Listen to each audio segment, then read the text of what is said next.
네, 여러분 안녕하십니까. 뉴스와이드 시작하겠습니다. 오늘도 네 분과 함께 하겠습니다. 김종욱 전 민주연구원 부원장, 이승훈 더불어민주당 전략기획 부위원장, 서정욱 변호사, 정광재 전 국민의힘 대변인 나오셨습니다. 예. 먼저 조금 전에 난 선고부터 좀 살펴보겠습니다. 김상민 전 검사요. 그러니까 김건희 여사의 오빠에게 이후한 화백의 그림을 공천을 대가로 줬다. 이런 혐의를 받았는데 무죄가 나왔어요. 그러면 서 변호사님, 이 그림이 김 여사에게는 전달이 안 됐다는 의미입니까?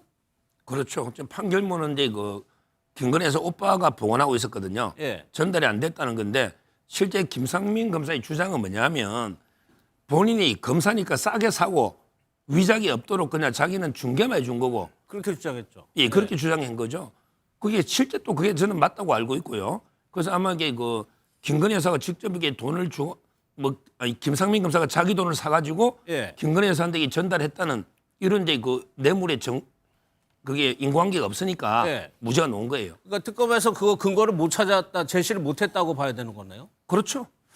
김예성 씨라고 김건희 여사의 집사라고 불리는 사람이 있거든요. 이 사람은 아예 공소 기각이에요. 그러니까 기소 자체가 판단할 거리가 안 된다는 의미잖아요. 그거는. 그렇죠. 이제 24억 부분은 무죄가 나왔어요. 네. 그건 뭐냐면 이게 이제 본인이 돈을 빌렸다, 대여금 명목으로 받았다라고 주장을 했거든요. 네. 그러니까 횡령일 가능성은 있지만 횡령이 아닐 수도 있다는 거예요. 예. 그리고 나머지 개인적으로 횡령한 돈은 이건 김건희 특검이기 때문에 체포영장이나 압수수색 영장에 김건희 사건 관련해서 압수했다라고 하는 내용이 없는 거예요. 예. 그래서 특검의 수사 범위를 넘어섰다라고 해서 공소기각이 된 겁니다. 그래서 지금 특검이 예. 제대로 수사를 좀 못하지 않았냐. 그러니까 김건희 여사 관련한 혐의 명태균 씨 여론조사를 비롯해서 오늘까지 거의 다 지금 무죄가 나오고 지금 거의 다 무죄가 나오고 있기 때문에 예. 우리가 판사 출신 변호사를 특검으로 임명할 때 예. 법리는 봤기 때문에 좀 어떤 강압적인 수사는 못하겠습니다만 법리적으로는 철저히 하겠다 이런 얘기를 했었는데 예. 지금 법리적으로 다 깨지고 있는 거예요. 그래서 좀 민주기 특검이 제대로 수사를 못했다는 것이고 김상민 전 검사에 대한 사건도 마찬가지입니다. 예. 김건희 씨에 대한 공천과 관련해서 이 그림을 줬을 가능성은 있지만 예. 김건희한테 줬다는 증거가 없다는 거예요. 예. 결국에는 김건희 씨 동생한테 그림이 전달됐고 그리고 그 그림이 김건희 씨 동생의 장모집에서 압수수색됐다는 거예요. 예. 그러면 김건희 씨한테 전달됐는지 여부가 확인되지 않았기 때문에 이것만 가지고는 유죄 판결을 못하겠다라고 하는 것이니까 민주기 특검에서 정말 수사를 좀 너무 못했다 이런 생각이 듭니다. 예. 오빠죠, 오빠. 동생이 아니고 오빠. 오빠. 네, 예. 저도 이 판결을 두고 민주당 지지자들이나 일부 진영에서 이렇게 얘기합니다. 사법부도 못 믿겠다. 그래서 사법개혁해야 한다. 네. 이런 목소리들을 내고 있는데 거꾸로 특검이 얼마나 정치적으로 무리한 기소를 했는가. 이 네. 법적으로 판단 기준이 될 수 없는 부분까지 정치적인 영역으로 판단해서 무리하게 기소한 부분 여기에 집중할 필요가 있다고 생각합니다.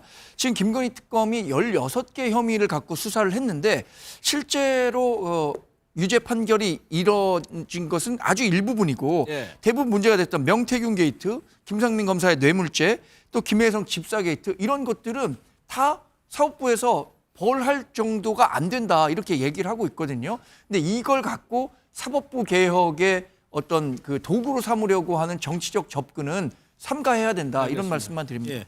오늘 나온 선고는 김혜성 씨, 김상민 전 검사 모두 무죄였고 앞서 김건희 여사 관련해서도 하나 빼고는 다 무죄였습니다. 추후의 상황 보도록 하고 주말 어제요 한동훈 전 대표가 이제 토크 콘서트를 열었습니다. 꽤 많은 지지자들이 왔다고 하는데 현장 분위기부터 보도록 하겠습니다.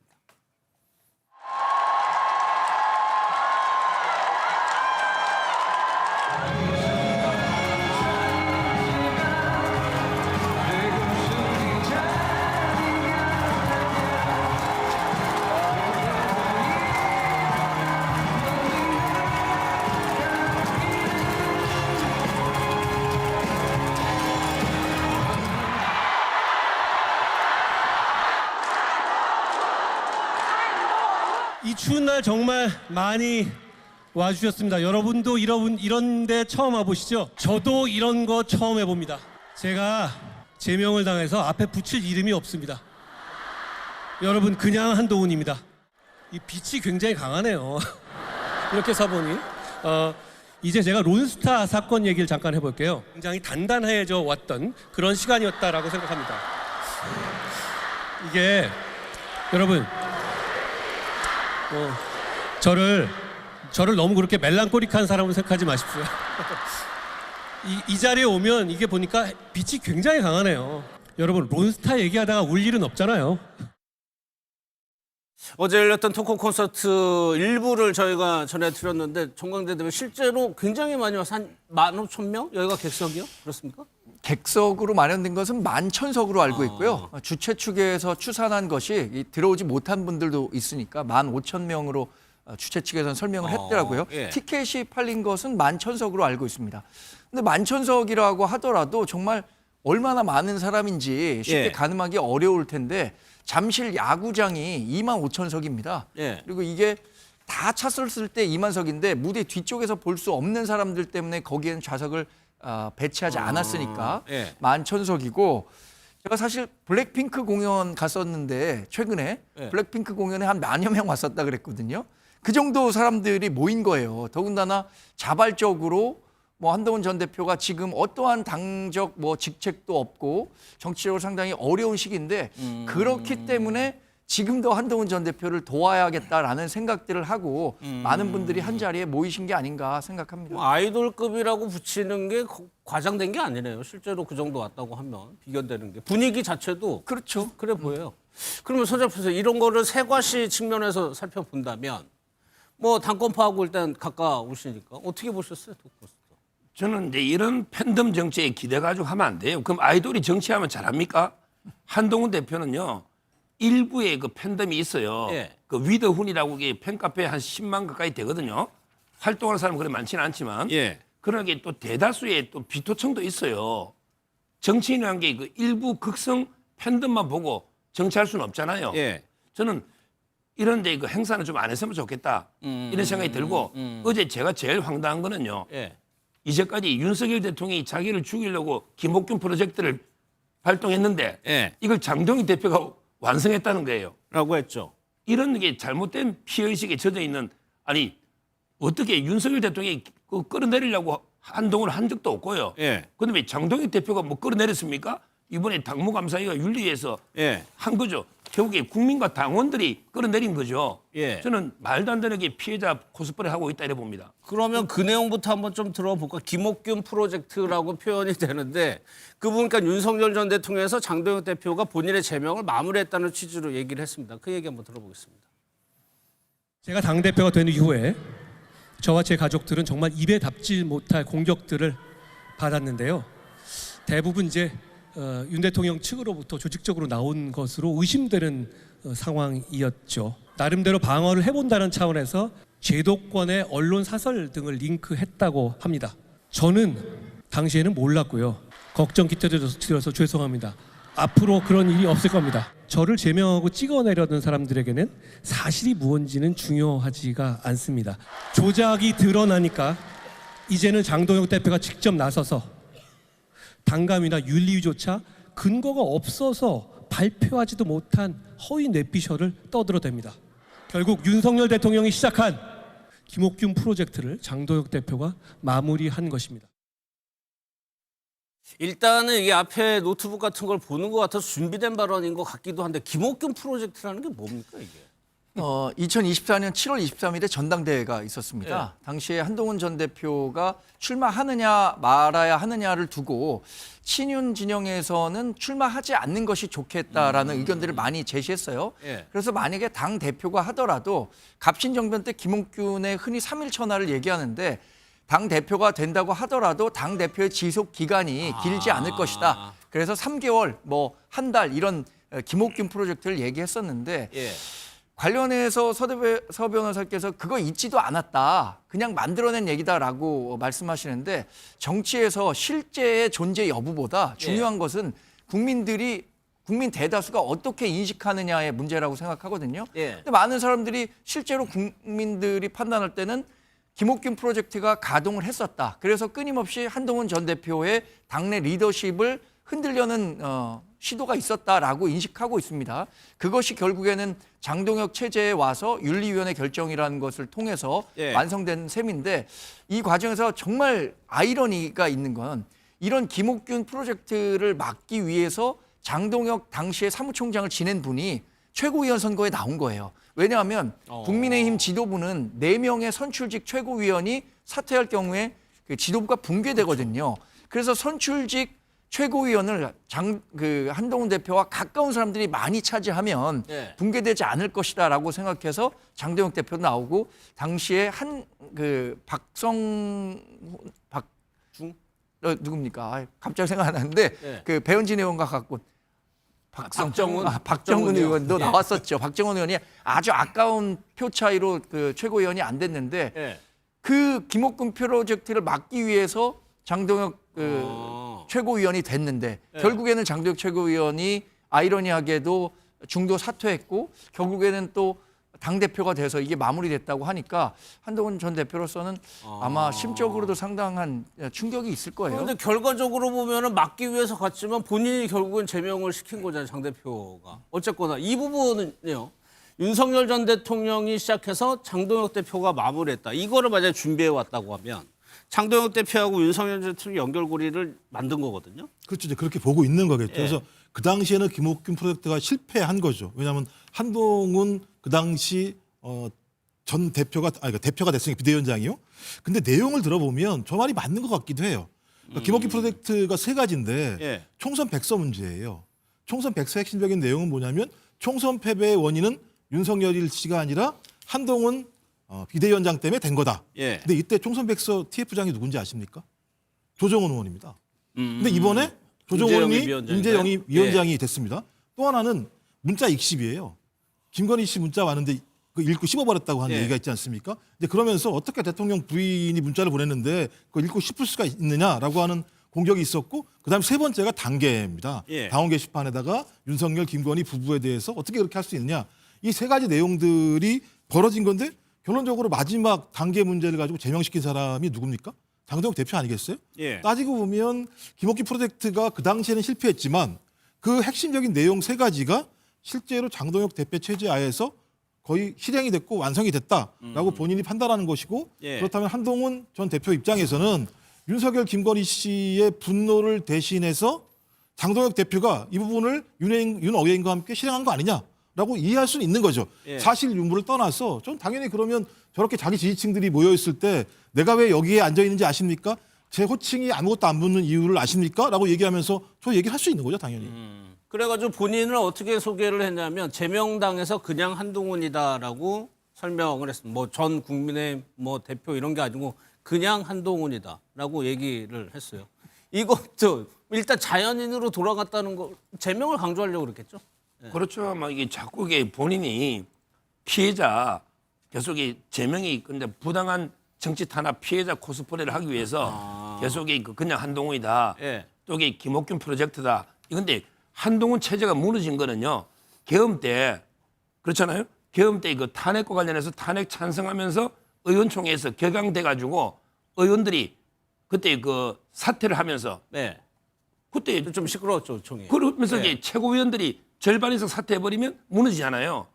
그래가 무너진 거예요, 그때. 네. 그때 진종호 청년 최고위원 한동훈도 사퇴한 거예요. 장동희도 마찬가지고 네. 김재원 이래가게 무너진 거지. 여기에 윤 대통령이 무슨 이게 고의로 체제를 무너뜨린 게 없다. 본인이 탄핵 찬성함으로써 그때 극도의 혼란 속에서 한동훈 체제가 이미 그때 끝난 건데 예. 장동희 제명하고 김옥균 프로젝트는 이게 지도부에서 끌어내린다는 거예요. 예. 이번에 제명하고는 아무 관계도 없는 예. 이런 이제 이야기를 계속 하고 있다. 이렇게 저는 봅니다. 알겠습니다. 저는 또 궁금했던 게 이제 당원 게시판 사태에 대해서 이제 토크 콘서트 지지자들과 콘서트 자리니까 진솔하게 어떤 얘기를 할까 좀 궁금했었는데 이 부분도 이제 앞서 들으신 것처럼 얘기를 하긴 했습니다. 그런데 결과적으로는 이런 거예요. 일단은 죄송하다는 표현을 했고 당시에는 몰랐다. 당시에는 몰랐고 미리 알았다면은 그렇게 하지 않았을 것이다. 그리고 또 하나가 워낙 공격을 많이 받아가지고 사설 수준의 비판 기사를 링크한 정도다라고 설명을 했어요. 네. 저는 장동혁 대표도 얘기를 했잖아요. 수사를 통해서 이게 무고한 징계였다, 무고한 제명이었다라면 본인이 정치적 책임을 지겠다라고 했습니다. 예. 당시에 한동훈 전 대표가 설명했던 것은 명확해요. 지금 당무감사위원회가 문제로 삼고 있는 아주 그 입에 담기 어려운 원색적인 비판, 이런 것까지 한동훈 전 대표 가족이 썼다고 하지만 예. 실제 그런 내용은 한동훈 전 대표의 가족이 쓴 내용이 아니다. 가족이 쓴 것은 뭐 대부분 언론에서 보도됐었던 기사 내용이라든가 사설의 일부를 인용했을 뿐이지 그런 원색적인 비판을 한 것은 가족이 쓴 것이 아님에도 불구하고 그것을 가족이 썼다는 이유로 예. 상당히 좀 확대했고 그 여론을 통해서 본인을 징계했다는 것인데 그것이 절차적으로 정당하냐, 이 네. 문제를 한동훈 전 대표는 계속해서 제기하고 있는 것이고, 모르겠습니다. 지금 한동훈 전 대표도 2호선 당무감사위원장에 대해서 예. 명예훼손과 관련한 혐의로 고발을 해놓은 상태고요. 당에서도 당원 게시판 문제로 경찰에 수사를 의뢰한 상태이기 때문에 이게 좀 시간은 걸리겠지만 누가 예. 진실을 얘기하고 있는지 드러나지 않겠습니까? 근데 이게요. 예. 지금 저는 명백한 거짓말을 하는 게 가족들이 쓴 게 아니에요. 한동훈 가족이 누굽니까? 그 장인 장모하고 딸이에요. 장인 장모 딸이 이 글을 쓰겠습니까?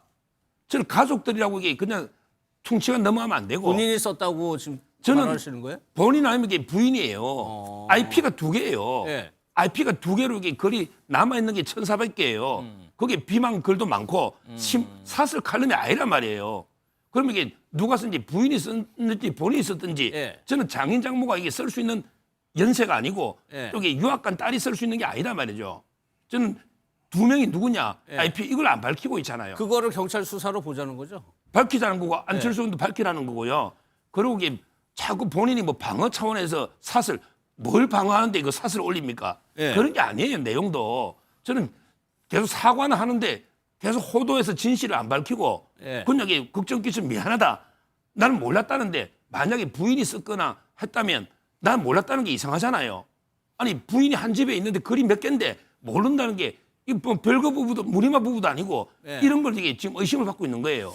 알겠습니다. 이제 만약에 한동훈 전 대표 계속 정치를 하기 때문에 어떻게 보면은 이 단계 사태 관련해 가지고 마지막 해명일 수도 있는 건데 좀 명확히 좀 근데 당원 게시판 예. 문제에서 지금 서 변호사님께서 말씀하신 건 개인적인 생각이라고 생각합니다. 예. 왜냐하면 본인이 지금 가족들이 썼다고 얘기하는데 그 가족들이 쓴 게 아니라 본인이 쓴 거다라고 아니 얘기를 가족이라 하시니까 부인이 쓸 수가 있다는 거죠. 부인도 가족이잖아요. 아니, 본인이 장인 아니라. 장모나 한전 어린 대표다. 네. 아니, 장인 장모나 딸은 쓰기 어렵다는 거죠. 아니 그래서 이 문제와 관련해서 사실 이 문제가 그러면 정치적으로 논란이 됐으니까 자 징계할 수 있다. 그러면 그게 과연 제명을 당할 사안이냐. 그리고 우리나라 헌법에서 연좌제를 부정하고 있는데 가족이 쓴 문제에 대해서 본인에 대해서 정치적인 생명을 다 끊어낼 정도의 그 징계, 제명이 과연 상식적으로 수용 가능한 수준의 징계이냐. 이 부분과 관련해서는 분명한 문제 제기를 할 수는 있죠. 예.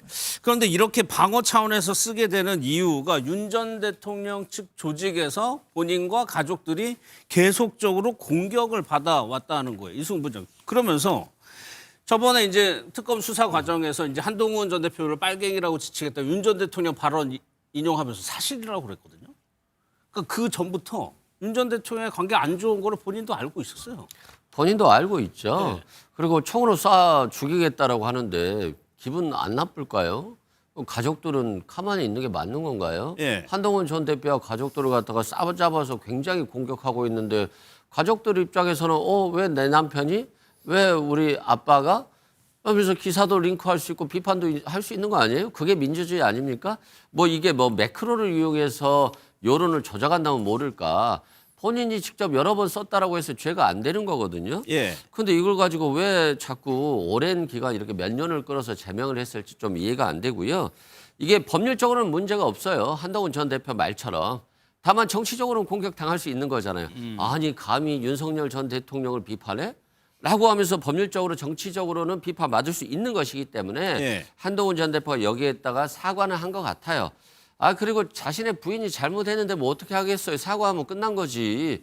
이걸 갖다가 도대체 언제까지 끌고 갑니까? 그래서 예. 참 윤석열 전 대통령 무능해서 대한민국을 정말 위기로 몰고 갔는데 장동혁 대표도 좀 무능을 해서 이 사건을 좀 무난하게 끌지 못하고 결국 제명으로 갔고 한동훈 전 대표가 토크 콘서트 하니까 11,000명 왔잖아요.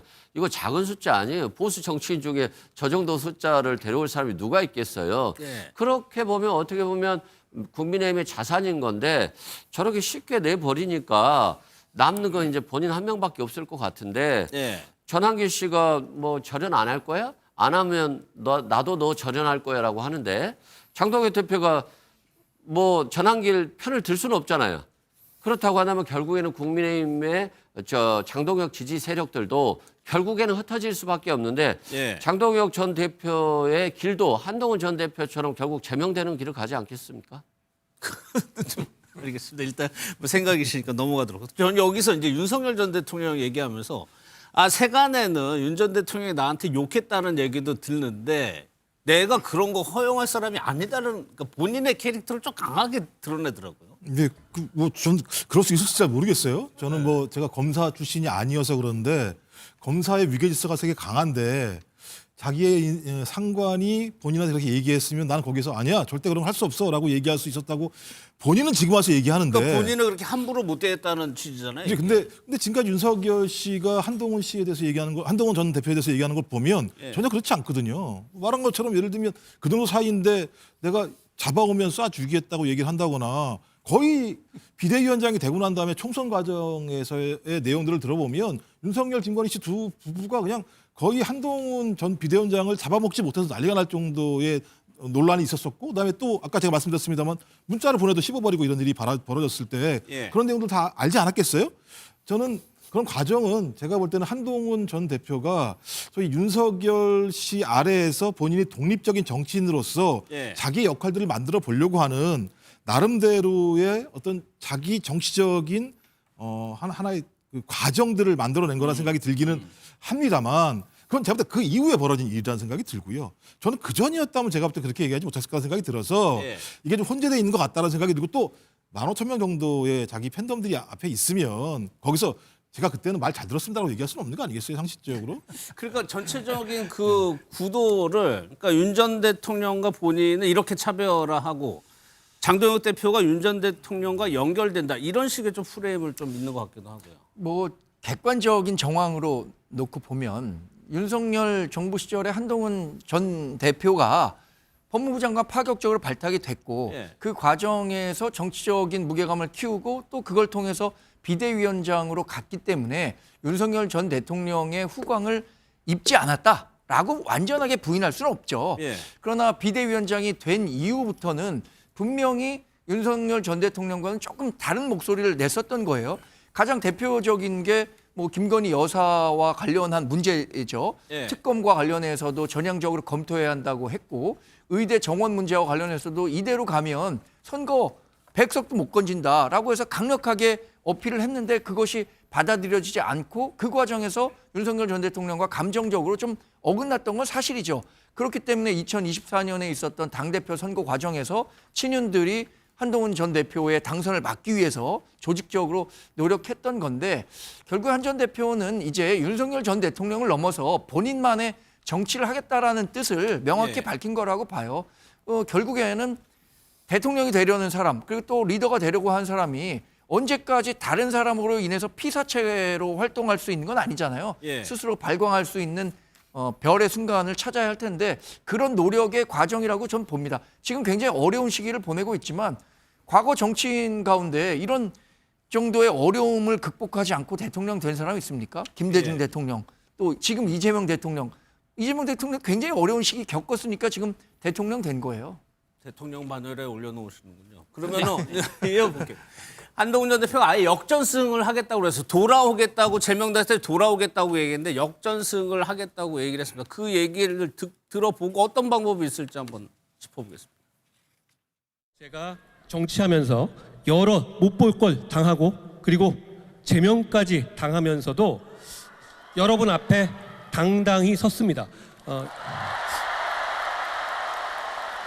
제가 제 풀에 꺾여서 그만둘 거란 기대를 가지시는 분들은 그 기대를 접으십시오. 제가 앞장서겠습니다. 비바람을 먼저 받고 폭풍 속을 먼저 가면서 길을 만들겠습니다. 우리가 함께 지금 행동하는 다수의 역전승을 시작합시다. 이제 새로운 정치 행보를 가는 것 같습니다. 이제 11,000명 아까 보니까 이제 땀을 닦았나 봐요, 한동훈 전 대표가. 그런데 이제 그 지지층에서는 우는 걸로 착각하고 울지 마라는 소리가 나올 정도로 이런 강성 팬덤이 있는 상황, 뭐 효과가 적다고 볼 수 있지만 적지 않은 숫자잖아요. 아니 그러니까 일부 이제 팬덤이 있는데요. 이런 이제 팬덤만 가지고 정치할 수가 없잖아요. 팬덤보다 더 훨씬 넓은 비토층이 있다니까요. 근데 저는 역전성 이야기 하는데 네. 보세요. 본인이 당을 만들거나 뭐 하지 않는 이상은 국민의힘 이러면 이제 당명이 바뀔 거예요. 3.1절부터. 네. 이 당에 다시 복귀하는 경우는 저는 없다 봐요. 100번 양보해서 그 지방선거 장동혁 체제가 참패를 해서 네. 예를 들어 새로운 지도부나 비대위가 구성돼도 네. 이 상태에서는 그 한동훈 대표가 복귀할 자리는 없습니다. 참패해도. 왜 그러냐면 그 워낙 지금 당원들이 격앙돼 있거든요. 국민의힘 당원 중에서는 2대8 정도로 봐요. 한동훈 지지가 한 20, 네. 나머지 80 이렇게 많이 보더라고 지금 제뿐 아니라 이런 상태에서 그 압도적인 다수가 한동훈에 대해서 계속 지금 저런 모습이 더 반감이 더 이게 비토가 커지니까 예. 제 말은 나중에 6월달에 끝나가 장동혁 대표가 물러나고 새로운 그 비대위가 구성돼도 저는 한동훈이 돌아올 이런 자리는 없다. 네. 역전성은 없다. 예. 이렇게 봅니다. 박지원 의원 같은 경우에는 어떻게 표현을 했냐면 정치 세력화가 되지 않고 있다는 취지로 좀 지적을 했는데 그 얘기 한번 이어서 들어보겠습니다. 원 대표는 네. 정치인인지 네. BTS가 아닙니다. 아이돌이 아니에요. 네.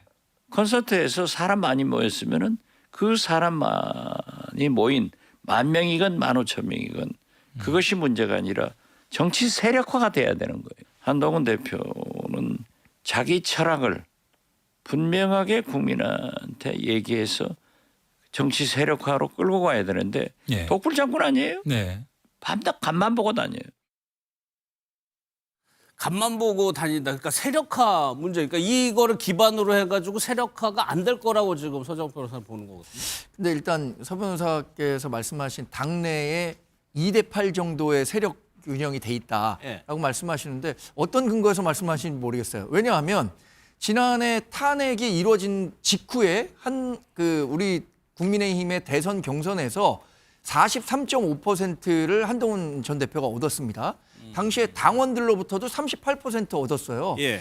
그러면 그때보다 지금 탄핵에 대해서 긍정적으로 생각하는 사람은 압도적으로 줄었을 것이라고 생각하는데 그런 생각, 그게 연장선상에 있다고 본다면 2대8이라는 것은 지나치게 주관적인 판단이다. 저는 적어도 아직도 6대4 정도는 그러니까 뭐 아직 강성 당원이 많이 남아있다고 생각하지만 그래도 40% 정도는 계엄과 탄핵에 대해서 계엄에 반대하고 탄핵에 찬성했던 세력이 남아있고 그 세력이 한동훈 전 대표로 구현될 수 있다라고 보고요. 정치 세력화라는 것은 사실 어떤 거물 정치인도 선거, 그러니까 총선이 없는 해에 정치 세력화하기는 굉장히 어렵습니다. 김대중 대통령도 92년 대선에 패배한 다음에 영국 유학 갔다 온 다음에 96년 총선을 앞두고 95년도에 정계에 복귀한 거예요. 예. 그리고 이준석 대표 본인은 신당도 만들어보고 당선도 돼봤다라고 얘기하지만 그 직전까지는 그러니까 2024년 총선이 있기까지는 이러한 활동 공간을 찾지 못해서 어려운 시기를 보냈습니다. 그러니까 지금 2028년 총선이 꽤 많이 남은 시기에 한동훈 전 대표가 독재 세력화하기에는 어려운 건 사실이죠. 그러나 앞으로도 뭐 이런 식의 한동훈 전 대표에 대한 비토층으로 인해서 국민의힘에 복귀하기 어렵다라고 예. 한다면 저는 뭐 총선을 앞두고는 얼마든지 정계 개편이 가능할 거라고 보는데요. 그러면은 아직까지 여기 영상 보면 현역 의원들도 꽤 온 것 같아요. 한 10여 명 정도. 그럼 아직까지 출마에 대해서는 논의가 안 되고 있습니까? 출마 여부에 대해서. 출마와 관련해서는 아마도 꽤 시간이 오래 걸릴 겁니다. 최종 결정을 내리기에는.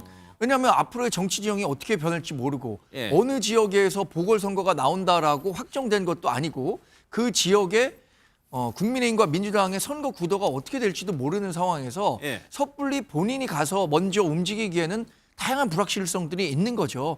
결국엔 아마도 제 생각은 모든 정치 구도가 선거 구도가 정해진 이후에 선택해도 늦지 않을 것이다라고 생각합니다. 근데 제가 20하고 지금 40 이야기 하잖아요.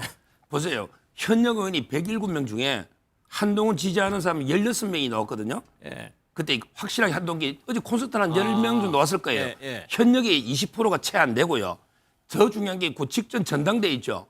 전당대회 한동훈계가 김건식 그분이 한동훈계예요. 근데 탈락했잖아요. 예. 6대 4면요. 최고위원 한두 자리는 가져갑니다. 근데 청년의 우재준 빼고는 한 자리도 못 가져갔잖아요. 양양자 빼고는. 예. 그게 당의 현재 한동훈계 그게 저는 딱 파이다.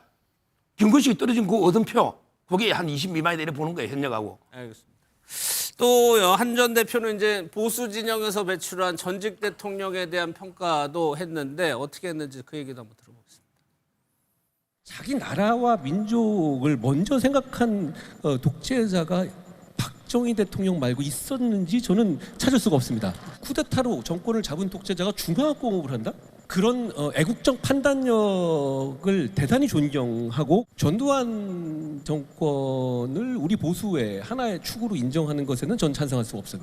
우리 보수 정당이 그 김영삼 대통령 정신을 진짜 어디 뺏기면 안 된다고 생각해요. 굉장히 합리적인 영향이 널리 걸쳐 있는 분이거든요. 진짜 지키고 보호해야 한다라는 생각을 저는 아주 강하게 합니다. 저 얘기도 보면 저희가 그동안 쭉 다뤄왔던 내용을 정리하는 판인 것 같아요. 그러니까 박정희 전 대통령은 대단히 존경한다고 얘기를 했어요. 뭐 제가 볼 때는 저 얘기는 본인의 진심인지 아닌지 모르겠습니다만 최근 고성국 유튜버의 발언 때문에 저런 얘기를 하지 않나 생각이 들어요. 그러니까 전두환의 사진을 당사에 걸겠다고 얘기하는데 거기에 대해서 명확한 입장과 실행을 하지 못하고 있는 장동혁 체제는 보수라고 볼 수 없다라고 하는 부분들을 저런 식의 박정희 전 대통령과 전두환 씨를 비교하면서 했다는 생각이 드는데 예. 저는 뭐 두 사람 다 마찬가지입니다만 내란을 일으킨 사람 아닙니까? 한 사람은 내란을 일으켰음에도 불구하고 소위 그 당시 사법적 판결을 받지 않았기 때문에 유죄가 판결 안 된 분이고 뒤에 전두환 씨 같은 경우는 말할 필요 없이 사법부에서 내란 유죄를 받은 사람이기 때문에 저는 두 사람 다 제가 볼 때는 소위 국민의힘의 보수 본류라고 얘기하는 게 좀 문제가 있겠습니다만 국민의힘 지지층들만 놓고 본다면 예. 당연히 박정희 전 대통령, 박근혜 그다음에 전 대통령 이런 사람들을 본류로 볼 수밖에 없는데 예. 저는 좀 국민의힘이 앞으로 새로운 정당으로 가려면 YS 그러니까 김영삼 전 대통령에 대한 명확한 자기 입장 정리를 통해서 보수가 어떤 길을 가야 되는지에 대해서 좀 내부의 좀 정체성을 좀 정리할 필요가 있다라는 생각이 들어요. 그래서 뭐 오늘 어제 저 한동훈 전 대표의 얘기는 매우 지금 현 상황을 빗대어서 한 비판적인 비유라고 생각을 한다면 더 내용적으로는 국민의힘은 YS의 진짜 전통 보수적인 길로 갈 수 있는 방향으로 가야 되는데 예. 제가 볼 때 못 갈 것 같아요. 지금 두 분도 아까 말씀하셨는데 6대 4, 2대 8 말씀하셨는데 6대 4인데도 제명이 됐다고 한다면 그럼 무능하다라고 볼 수 있는 거고 8대 2라면 복권되기가 어렵겠다는 생각이 드는 거예요. 8대 2 구도랑 그래서 제가 볼 때는 참 매우 애매모호한 위치에 지금 예. 한동훈 전 대표가 처해 있는 것 같다 이런 생각이 듭니다. 저는 개인적으로 그 역전승 얘기를 들으면서 이 시기가 역전에서 이기는 시기가 언제로 상정할까 좀 궁금했었거든요. 당장 지금 지방선거냐 아니면 더 멀리 보는 거냐? 이승훈 부위원장은 어떻게 생각하세요? 이번 지방선거를 분명히 볼 겁니다. 그래서 토크 콘서트를 했지만 자신의 지방선거 얘기는 하지 않았거든요. 예. 만약에 지방선거를 나갈 생각이 없다면 더 자신 있게 자신의 정치적 견해들을 밝혔을 거예요. 그런데 지방선거에 나갈 수 있기 때문에 공직선거법을 좀 걱정했다라고 말씀드리고 예. 또한 이번 지방선거는 자신이 주체적으로 할 수 있는 게 없어요. 예. 장동혁 대표가 그래? 대구 보궐선거에 나오려고 그래? 그러면 국회의원 출신을 대구시장에 안 앉히면 되겠네? 그러면 이제 보궐선거 없는 거잖아요. 예. 그럼 장동혁 대표에 의해서 결정될 수 있는 게 대구 보궐선거고요. 그다음에 전재수 의원이 부산시장에 나가지 않으면 부산에서도 보궐선거가 이루어지지 않잖아요. 네. 그런데 한동훈 전 대표가 나갈 수 있는 지역은 부산과 대구밖에 없어요. 3자 구도에서 그나마 민주당 후보를 이기고 국민의힘 후보를 보이지 않게 하는 전략은 대구하고 부산밖에 없는데 예. 이것들이 다 민주당과 국민의힘에 의해서 결정되는 상황이기 때문에 예. 결국에는 지방선거 가능성은 있습니다만 자신이 주도적으로 할 수는 없다. 예. 그런 점에서 이제 장동혁 대표의 김옥균 프로젝트 자신이 억울하게 당했다. 이런 걸 강조하는 것 같고요. 다만 이제 이번 토크 콘서트에서는 장동혁 대표 비난할 수밖에 없잖아요. 예. 그렇지만 앞으로는 좀 통합에 대한 예. 이 한동훈 전 대표의 리더십 보여줘야 돼요. 이번에 장동혁 대표 단식할 때 그렇게 가라고 권유한 소장파 의원들이 많아요. 예. 끝까지 안 갔잖아요. 그렇기 때문에 이번에 제명될 때에도 친한계 인사들이라든가 미래의 비전 그 국민의힘 통합 그 의원들 있잖아요. 예. 그 사람들이 큰 소리를 내지 못했어요.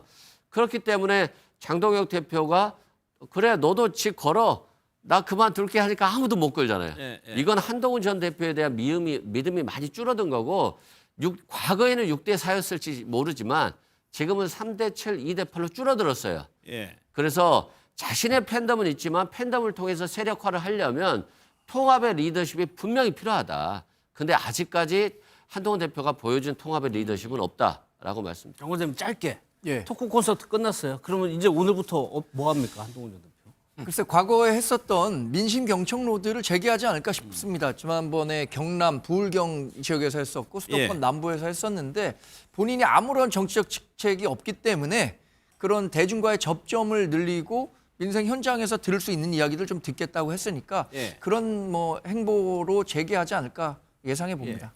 그런데 오늘 당에서는 이제 최측근이죠. 김종혁 전 최고위원이 이제 제명이 확정됐습니다. 최고위에서 보고가 되면서 이제 최종적으로 확정이 된 건데 이 영상을 한번 먼저 보도록 하겠습니다.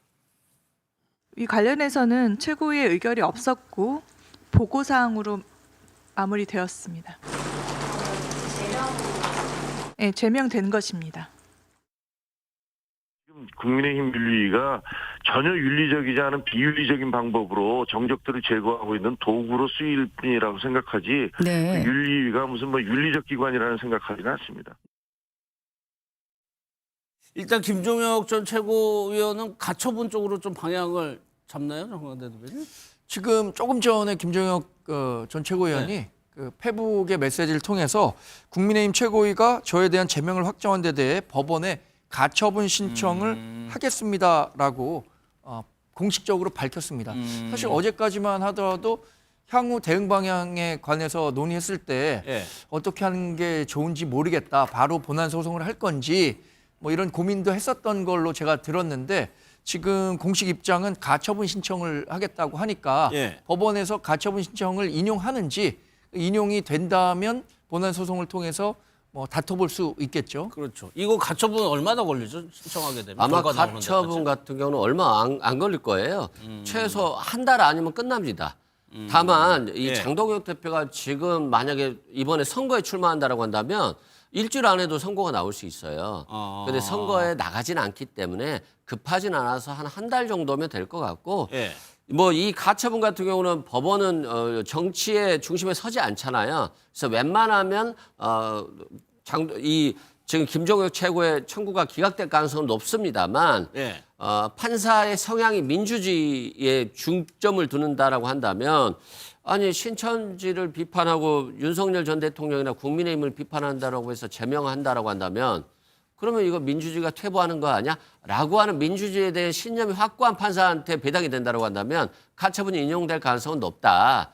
그렇지만 이건 뭐 장동혁 대표가 잘못했다라고 하는 어떤 근거를 만들 뿐이지 예. 지금 이분이 뭐 다음권 정지나 1년이나 이렇게 간다라고 해서 의미는 없는 거거든요. 예. 그런 측면에서 국민의힘이 자꾸 의미 없는 것들을 많이 하고 있다라고 생각됩니다. 아니 왜 무슨 얘기 하시려고요? 아니 지금 이게 징계 사유를 잘못 알고 있는 것 같아요. 예. 그것만 정정하고 다음 걸. 예, 김종혁 전 최고위원은요, 우리 자유파 보수 국민과 당원들의 명예를 짓밟고 예. 모욕을 하고 조롱한 거예요. 이게 징계 사유예요. 뭐냐? 우리 당원들 중에 윤 대통령에 대해서 좀 가슴 아파하고 동정적인 당원도 있잖아요. 이런 당원, 너가 윤어게니까 너거너게 거구야. 저려내야 돼. 이런 식으로 계속 거구라고 당원들 중에 절반이 넘는 사람 보고 이게 거구다. 예. 윤 대통령하고 절연 못하면 거구다. 이거야말로 이게 엄청난 모욕이잖아요. 이런 제가 한동훈 대표 지지하는 당원 보고 너가 극자야. 극자 이러면 이게 저도 징계당해요.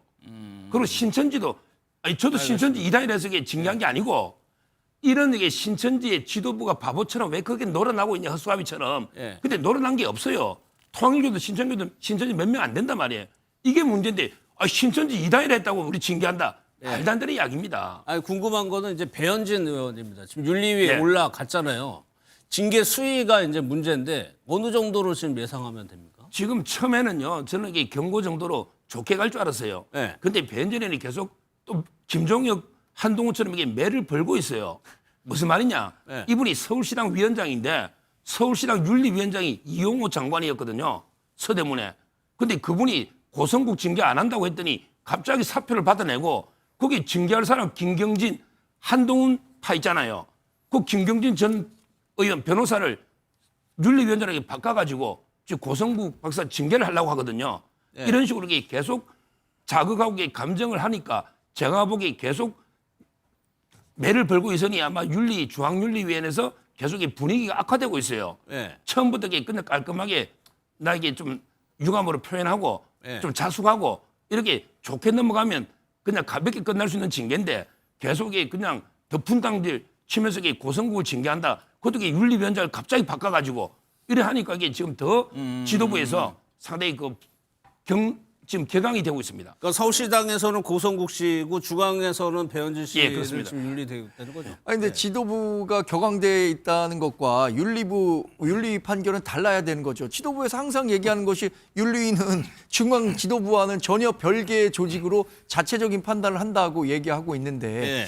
지금 고성국 씨 논란 관련해서는 사실 2023년인가요? 김재현 최고위원이 당시에 최고위원이었는데 5.18 관련해서 헌법 수록에 반대한다는 요지의 얘기를 했다가 실제 징계가 된 적이 있습니다.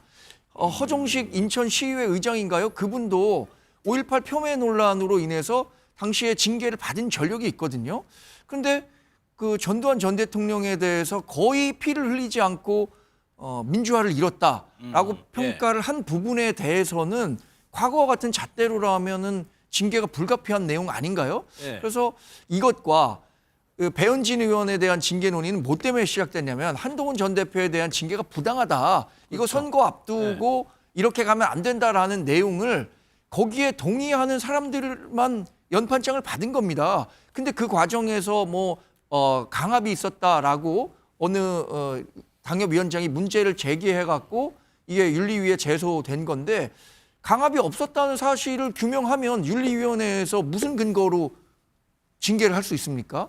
저는 이렇게 무리하게 징계에 나서는 것 자체가 정치적이라고 볼 수밖에 없다고 보기 때문에 예. 실제 징계로 이루어질지는 한번 두고 봐야 될 것 같은데 말씀하신 것처럼 지도부가 격앙됐다니까 참 결과를 예측하기가 어렵겠습니다. 그거는 서정표 선생님 개인 아니 지도부가 의견이니까. 경험했다고 말씀하셔서 좀 이해가 안 되는 게 아니 중앙당에서 또 윤리위원장 바꾸셨잖아요. 장도혁 대표가 바꿔가지고 지금 한동훈 전 대표에 대해서 단계로 좀 제명 처리한 거 아닌가요? 그럼 배현진 위원장은 서울시당 윤리위원장을 바꾸면 문제가 되는 건가요? 그러니까 제가 볼 때 이게 적어도 윤리위원회 같은 경우는 말씀하신 것처럼 정치적으로 중립적인 태도를 가지고 누가 봐도 아무런 문제가 없게 얘기를 해야 되는데 지금 국민의힘에서 돌아가는 어떤 징계 처리를 보게 되면 입 다물고 있어야 돼요. 그러니까 지도부에게 반하는 얘기를 하게 되면 다 징계를 당할 수밖에 없어요. 예. 그럼 그 정당은 죽은 정당이 되는 거예요. 발언할 수 없는 정당이 되는 건데 전 그래서 이거 빨리 정리하지 않으시면 안 될 것 같은데 계속 지방선거를 앞두고 이렇게 가시는 게 민주당 입장에서 안타깝습니다. 그런 대목에서 이제 전환기 씨, 고성국 씨, 국민의힘 지도부가 어떤 스탠스를 취하느냐도 관심인데 먼저 전환기 씨 관련해서 장도혁 대표에게 무언가를 요구한 것 같습니다. 한번 들어보도록 하겠습니다. 어느 순간 우리 기준에 안 맞으면 언제든지 장동혁도 아웃시킬 수 있고요. 그게 저는요 원칙입니다. 오직 우리가 지키고자 하는 것은 윤석열 대통령만이 중심입니다. 윤어게인을 하기 위한 수단으로 장동혁을 쓰고 있는 겁니다. 장동혁 대표에 대해서는 저는 그렇게 생각합니다. 그 윤석열 대통령 지켜야 하는 게 누가 해야 돼요? 장동혁 대표가 해야 된다고. 그렇지 않습니까? 왜 우리가 났습니까? 장동혁이 침묵하고 국민의힘이 침묵하니까 윤석열 대통령이라고 아무도 안 지키려니까 우리라도 나서서 국민이 나서서 지키자고 지금 나서고 있는 지금 목소리 내고 있잖아요. 아주 강하게 지금 요구를 하고 있는데 지금 입장을 어떻게 표현해요? 고심이라는 거는 생각을 하고 있다는 거 고심도 아닙니까? 어떻습니까? 장도혁 대표 측에서. 지금 이제 답을 하기는 좀 장동희 대표도 곤란하잖아요. 유튜브 요구에 일일이 답한다는 게 모양새도 그렇고요. 어제 저 전한길 강사하고 제가 서정욱 TV에서 1시간 방송하고 그다음에 저녁을 하고 술 한잔 하면서 제가 야 너무 이게 장동혁 대표까지 이렇게 압박하면 되냐. 장동혁 대표한테 3일 내에 뭐 이게 입장을 밝히라 뭐 이런 식으로 예. 지금 요구하고 있잖아요. 그게 이제 박성훈 수석 대변인이 이제 부정선거나 윤 의견하고 절연해야 된다. 예. 이런 이제 논평에 대해서 장동혁 대표 입장이 뭐냐. 3일 내에 밝히라. 예. 이런 이제 요구거든요. 지금. 예. 그래서 제가 이게 너무 이게 장동혁 대표를 압박해서 자꾸 이렇게 입장 밝히라 하면 좀 곤란하지 않냐. 이렇게 좀 설득을 했더니 예. 뭐 본인은 본인의 길을 가겠다 합니다. 자, 본인의 길을 확고하게 가겠다. 자기는 이게 무조건 죽거나 사나 일편단지 윤석열 대통령 지키는 길로 예. 가겠다. 장동혁이든 누구든 윤 대통령에게 못 지키면 자기는 이게 단호하게 그 사람을 끌어내려야 된다. 예. 뭐 확고한 입장이에요. 그래서 뭐 저하고도 이게 약간의 방향은 좀 틀립니다. 그러면 이런 전환길 씨 주장에 동조하는 분들이 많아요? 숫자는 게 모르겠는데 뭐 지금 자유한길단이라고요. 거기 모집한 지 2, 3일 만에 한 4만 명 정도 들어오고요. 본인은 이게 180만 정도 모집이라 하는데 실제 그 전환길 뉴스의 뭐 후원 회원이나 또 이게 전환길 뉴스 거기 1년이 안 된 상태에서 지금 78만이거든요. 예. 구독자도 상당히 숫자가 뭐 한동훈 팬덤보다는 훨씬 많다고 저는 봅니다. 숫자가 70. 또 왜 논란에 불을 당기는 발언? 아니 그 11,000명 어제 왔으니까 4만 명 자유한길단. 예, 여기에 대해서 박성훈 대변인이 윤어게인 세력과 갈 수 없다. 이거는 정광재 대표 기존의 지도부 입장에서 굉장히 구체적으로 더 나간 거 아닙니까? 아니 근데 지도부에서도 계속해서 예. 본인 그러니까 국민의힘이 갖고 있는 기본적인 방향 설명해 왔습니다. 계엄은 부적절한 그러니까 정당하지 못한 정치 행위였다. 탄핵 수용할 수밖에 없다. 예. 이렇게 얘기를 했으니까 정상적인 대선 후보도 내고 했었던 거지. 여기 지금 뭐 전환길 씨가 이것에 대해서 가타부타 입장을 밝혀라라고 얘기하는 것 자체가 굉장히 부적절한 일이라고 봐요. 그러니까 실제로 만평 보면 전환길 씨가 장동혁 대표에게 채권자 영수증을 들이밀면서 내가 당대표 만든 거니까 내 얘기 들어줘라 이런 식으로 평가를 하고 있는 거잖아요. 예. 지금 저는 전환길 씨가 장동혁 대표에게 하는 것은 지나친 감이 없지 않다 이렇게 봅니다. 이것에 대해서 장동혁 대표가 굳이 답을 해야 되는 사안인가요? 그리고 장동혁 대표를 만든 사람 대부분이 뭐 윤석열 전 대통령을 지지하는 사람이라고 확정할 수 있는 건가요?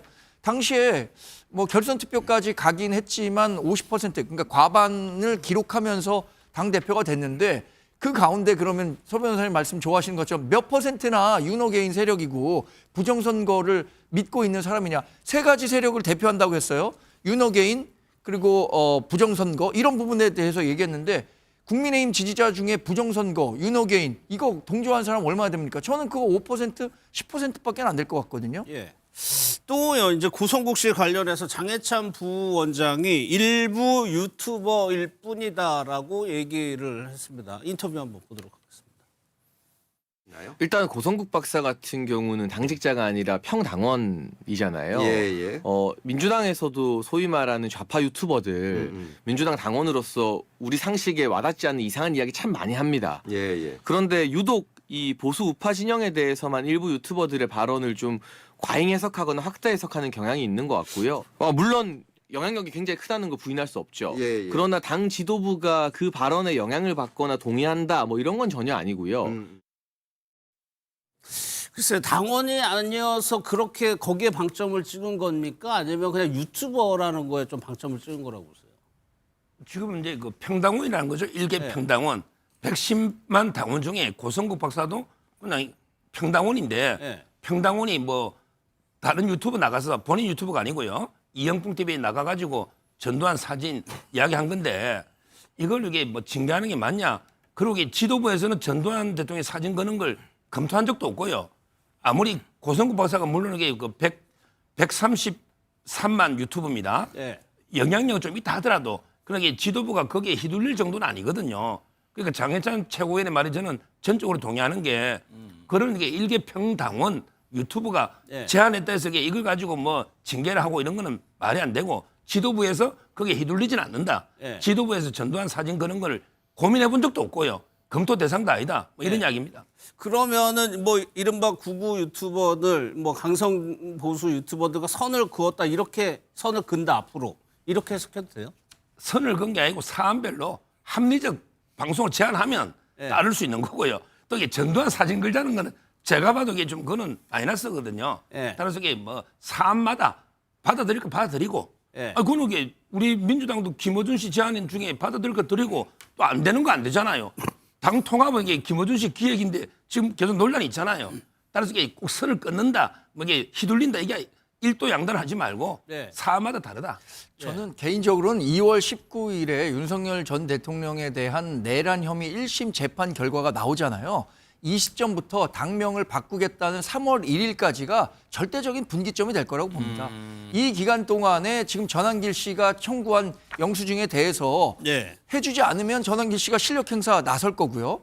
그렇지 않고 본인의 길을 가겠다. 그러니까 내란 1심 재판에서 그것이 내란 행위로 인정이 돼갖고 예. 굉장히 중형을 받게 된다면 그때 내놓을 우리 당의 지도부의 방침이 뭐냐. 이것에 따라서 그 한 보름 정도가 그 진영 자체를 완전히 흔들 수 있는 중요한 변곡점이 될 수 있다고 판단합니다.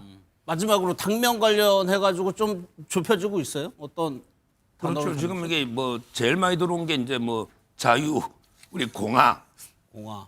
혁신 예. 뭐 이런 게 많이 들어오고 있다고 합니다. 그 이제 추려가지고 이제 그 지도부에 보고될 텐데 아마 3월 1일. 예. 뭐 저도 우리 우파 같으면 이게 이승만 자유당, 그다음에 박정희 공화당이잖아요. 예. 아마 이런 식으로 이게 좀 들어가지 않을까 하는 전망인데 아직 모르겠어요. 알겠습니다.